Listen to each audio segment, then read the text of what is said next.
अरे बहू जरा प्याज काट दे, दाल चढ़ा दे और रोटियां भी बेल ले, मैं जरा चावल धो लूं, बहुत काम है आज तो। जी माँ जी, अब चिंता मत करिए, हम दोनों है ना, हम सब कर लेंगे। सब कुछ सामान्य चल रहा था। दोनों बहू और सास मिलकर घर के सारे काम निपटा लेती है और थक कर एक एक कप चाय पीने बैठती है। हाश, सारा काम निपट गया। कितना काम पड़ा था आज तो, मैं तो बहुत थक गई। हाँ, मेरे तो पैर ही जवाब दे गए, मेरे तो कमर भी चार चार बोल रही है। बस अब तो आराम करूंगी शाम तक। तीनों सास बहू बातें कर रही थी, तभी अचानक दरवाजे से एक जोरदार एंट्री हुई और घर में आई ननद रानी। माँ मैं आ गई, मुझे ना बहुत चक्कर आ रहे हैं, प्रेगनेंसी में ना मुझे बहुत परेशानी हो रही है। ये सुनकर सास तो फिर भी खुश होती है। अरे मेरी लाडो, पहली खुशखबरी, भगवान तुझे स्वस्थ रखे, चल चल अंदर आ जा। लेकिन दोनों बहुओं का मुंह उतर जाता है। हाय राम, अभी तो 2 पल की शांति मिली थी, इनको भी अभी आना था।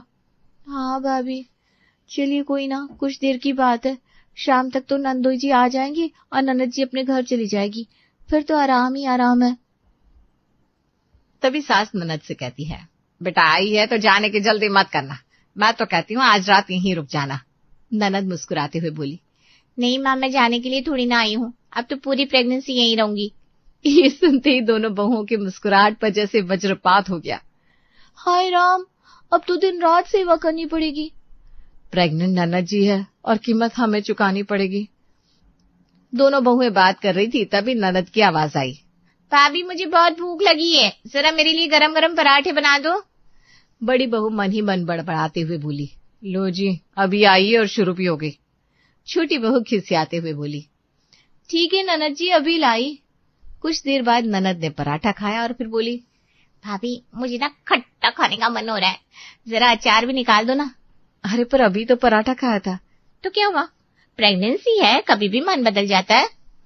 थोड़ी देर में ननद ने खट्टा भी खाया और फिर पलंग पर लेटकर बोली, अरे छोटी भाभी, सिर में बहुत दर्द हो रहा है, जरा तेल से मालिश तो कर दो। छोटी बहू मन ही मन बुदबुदाई, हे भगवान, ये तो हमें नौकरानी ही समझ बैठी है। एक ही दिन में ननद के नखरे उठाकर दोनों बहुओं की थकान से हालत खराब थी। हाय, मेरे तो पैर दर्द से टूट रहा है। भाभी मेरे भी हाथ दर्द से बेहाल है। देखा, जैसे जैसे समय बीतेगा ये हमें दिन रात काम पर लगाएगी। हाँ भाभी, अब तो बस यही दुआ है कि जल्द से जल्द नंदो जी आए और इनको यहाँ से लेकर जाए। और भगवान ने दोनों बहुओं की सुन ली। अगले ही दिन पहुंच गए नंदोई जी। नमस्ते सासू माँ, मैं आ गया। प्रेगनेंसी में मैं अपने पति को अकेला कैसे छोड़ सकता था। नंदोई के आने से दोनों बहुएं बहुत खुश थी और मन ही मन सोच रही थी, आश नंदोई जी आ गए, अब ननद जी अपने घर चली जाएगी। ननद के जाने के बाद मैं तो जी भर के आराम करूंगी। दोनों बहुएं मन ही मन खुश हो रही थी कि तभी नंदोई जी ने आगे कहा, तो बस मैंने फैसला कर लिया है, मैं भी अब यहीं रहूंगा सपोर्ट के लिए। ये सुनते ही तीनों सास बहुओं के तोते उड़ गए। सास मन ही मन सोचने लगी, हाय राम, अब तो दामाद जी को भी झेलना पड़ेगा। अभी से ननद जी कोई काम नहीं करती, कह देती है, भाभी मेरे लिए दूध लाओ, भाभी मुझे अमृत खिला दो। हाँ भाभी, अब तो नंदोई जी भी आकर यहीं जम गए। नंदोई जी आते ही ऐसे आराम से बैठे जैसे ये घर उनका ससुराल नहीं बल्कि कोई तीर्थ स्थल हो, और धीरे धीरे उनका आलस और नखरे पूरे घर पर हावी होने लगे। अरे छोटी भाभी, जरा ठंडा पानी तो पिला दो। छोटी बहू मन ही मन बड़बड़ाती है, अभी तक तो नाना जी के नखरे उठा रहे थे, अब क्या नंदोई जी के भी उठाने पड़ेंगे। तभी सासू माँ की आवाज आती है, अरे छोटी बहू, दामाद जी को पानी पिला। तभी दामाद जी मुस्कुराते हुए बोले, भाभी पानी ज्यादा ठंडा मत करना, थोड़ा ही बर्फ डालना। वाह, नंदोई जी ने तो आते ही हुक्म चलाना शुरू कर दिया। सासू माँ, आज नाश्ते में गर्मा गर्म आलू के पराठे हो जाए, साथ में मक्खन भी लगाना। बड़ी बहू सुन रही हो ना, दामाद जी की फरमाइश है, आलू के पराठे मक्खन के साथ। जी माँ जी, अभी बनाती हूँ। बड़ी बहू ने जैसे तैसे पराठे बनाए, लेकिन नंदोई ने पहला निवाला लेते ही मुंह बिचका दिया। अरे इसमें नमक कम है, इतनी बड़ी भूल। अब इन्हें नमक में भी प्रॉब्लम है। दिन चढ़ते चढ़ते नंदोई ने अपने असली चाल दिखाई। भाभी जरा कपड़े तो धो देना, यहाँ तो मेरी पत्नी प्रेग्नेंट है, वो कैसे धोएगी बेचारी। ये सुनकर बड़ी बहू हैरान रह गई, क्या कपड़े भी? अरे कर दे बिटिया, दामाद जी है। ननद नंदोई की नखरे उठाकर दोनों बहुओं की हालत ढोल जैसी हो गई थी। भाभी अब तो हालत ऐसी है सुबह ननद की नखरे, दोपहर नंदोई की आलस और रात को सासू माँ के ताने। हाँ, ये घर तो हॉस्टल बन गया है और हम मैनेजरिंग। दोनों बहुएं 2 पल शांति से बैठी थी कि इतने में जले पर नमक छिड़कने पड़ोसन भी आ टपकी और मुंह बनाकर बोली, अरे बहनों, ये क्या हाल बना रखा है। आंखों के नीचे काले घेरे, चेहरा थका थका, कहीं नौकरी तो नहीं पकड़ ली? नौकरी से भी कठिन काम कर रहे हैं, ननद नंदोई सर्विस सेंटर। ये सुनकर पड़ोसन ठहाके मारकर हंस पड़ी। अरे वाह, ये तो कमाल है।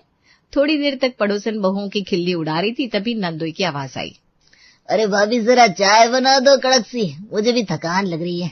ये सुनकर पड़ोसन और जोर से हंसने लगी और बोली, यानी प्रेगनेंसी ननद को हुई है लेकिन थकान नंदोई जी को ज्यादा हो रही है। बहुओं, तुम्हारी तो बैंड बज गई है भाई। पड़ोसन हंसते हुए चली जाती है। अरे बहू, ननद को दवाई खिला दे और छोटी बहू जरा उसके कपड़े धो दो, जल्दी जल्दी करो भैया, हमारी बेटी है। हमारी बेटी और हमारी हड्डियां तोड़ने वाली नौकरी। दिन बीत रहे थे, सब ननद नंदोई की सेवा में लगे थे, लेकिन असली धमाका तो तब हुआ जब नंदोई की मम्मी यहाँ पहुंची। अरे बहन जी, आप तो अपनी बेटी की बड़ी सेवा कर रही हैं। मैं भी आ गई हूँ अपनी बहू का ख्याल रखने। नंदोई की माँ को देखकर बहुओं के मुंह खुले रह गए। लो, इन्हीं की कमी थी, ये ननद जी का ख्याल रखेगी या इनका भी ख्याल हमें रखना होगा? भाभी, हमारे तो कर्म फूट गए, वो भी साथ में। नंदोई की माँ को देखकर सास भी मन ही मन कूद रही थी, लेकिन खिसियाते हुए बोली, हाँ हाँ बहन जी, जरूर आइए आइए, घर तो आपका ही है। लेकिन असली गेम तो यहीं से शुरू हुआ। नंदोई की माँ ने भी काम अपने बेटे से नहीं, इस ससुराल वालों से करवाना शुरू कर दिया। अरे पता है, कल तो नंदोई की माँ ने मुझसे कहा, बहू जरा गोभी के पराठे बना दे। दामाद जी, जरा बाजार से सामान ले आना, चावल, दवाई, मिठाई, ये सब। काम सुनते ही नंदोई जी के होश उड़ गए और खिसियाते हुए बोले, जी माँ जी, लेकिन पैसे? तो पैसे तो आपके पास होंगे, जाइए ले आइए सामान। हाँ, क्या सासू माँ, अब आपके घर के दामाद से आप पैसे खर्च कराएंगी? क्या दामाद जी, अब आप भी तो घर की बहुओं से काम करवाते हो, हैं? कायदे से तो उसके भी पैसे लगने चाहिए। चलिए निकालिए अपने रुपये। नंदोई का तो चेहरा उतर गया और घर में शुरू हो गया असली कॉमेडी का तांडव। हाय राम, सुबह से ननद जी के लिए कच्चा आम काट रही हूँ, अब बोलिए भाभी मुझे इमली चाहिए। और नंदोई साहब, उन्होंने कहा, भाभी मेरे लिए नींबू पानी बना दो, मुझे एसिडिटी हो रही है। अरे भाई, प्रेग्नेंट कौन है, किसी चीज की हद होती है। अरे रहने दो, इन दोनों का जोड़े में ही इलाज करना पड़ेगा। लेकिन असली मजा तो तब आया जब ये ड्रामा मोहल्ले वालों की नजरों में आया। पड़ोसन ने बात पूरे मोहल्ले में फैला दी थी। अरे सुन, उस घर में ननद प्रेग्नेंट है और पूरा खानदान उसकी सेवा में लगा है। सेवा ननद की हो रही है या नंदोई की? मैं तो कल देखा था नंदोई भाभी से पैर दबा रहा था। वाह रे वाह, ये तो गर्भवती पति निकला।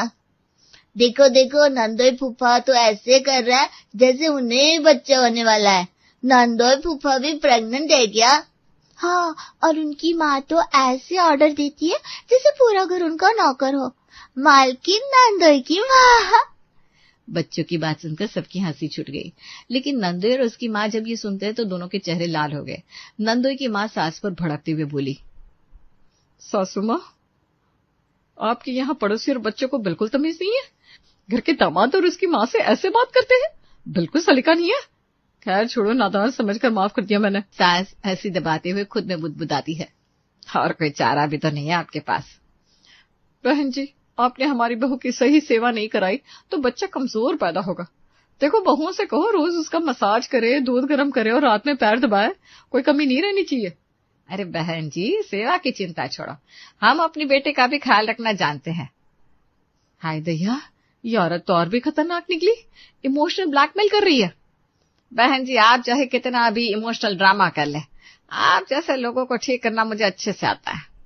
सासू माँ ने अब ठान लिया था, नंदोई और उसकी माँ को सबक सिखाना ही पड़ेगा। सास दोनों बहुओं से कहती है, देखो बेटियों, अब खेल पलटना पड़ेगा। जब भी नंदोई कोई काम बोले तो बोलो जी, पर उसके पैसे लगेंगे। वाह माँ जी, मजा आ जाएगा। अब तो बेशर्म बनना ही पड़ेगा। भाभी जरा मुझे भी दूध बना दो, आज खाना ठीक से खाया नहीं। ठीक है जीजा जी, पर 1 गिलास दूध 20 रुपए। ये सुनते ही नंदोई और उसकी माँ के होश ठिकाने आ जाते हैं। क्या 20 रुपए? हाँ बेटा, सेवा मुफ्त में थोड़ी ना होती है। ये बहुएं भी तो मेहनत करती है। बहू जरा मेरी पीठ तो दबा दो। जी मासी जी, पर पीठ दबाने का रेट है आधा किलो घी। क्या? आधा किलो घी? ये कैसा रेट है? जी, रेट वही जो सासू माँ ने फिक्स किया है। अब खेल पलट चुका था। नंदोई और उसकी माँ का हिसाब गड़बड़ा गया और बहुओं की जीत होने लगी। अरे भाई, अब ये घर तो होटल बन गया, जो भी सेवा करवाओ पैसे लगते हैं। और होटल भी ऐसा जहाँ नंदोई सबसे बड़ा ग्राहक है। इन सबसे नंदोई और उसकी माँ बौखला जाते हैं। अम्मा, ये तो बहुत गलत हो रहा है। हर काम के पैसे मैं यहाँ मुफ्त की सेवा लेने आया था और उल्टा जेब खाली हो रही है। बिल्कुल, हमें कुछ करना होगा, वरना सासू माँ और उनकी बहुएं हमें कंगाल बना देगी।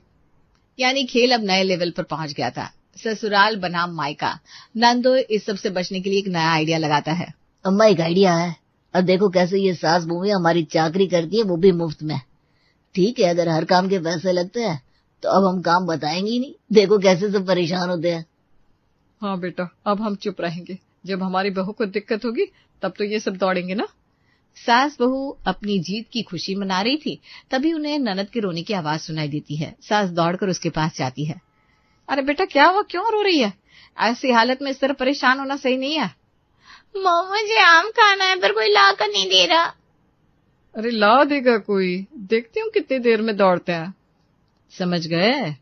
ये दोनों अब काम बोलना ही बंद कर देंगे। अब ननद जी के बहाने हमसे काम कराना चाहते हैं, तो फिर हमें भी प्लान बदलना होगा। सुनो बेटियों, अब खेल और मजेदार होगा। तुम दोनों कुछ मत करो, बस मोहल्ले वालों के सामने नाटक करना।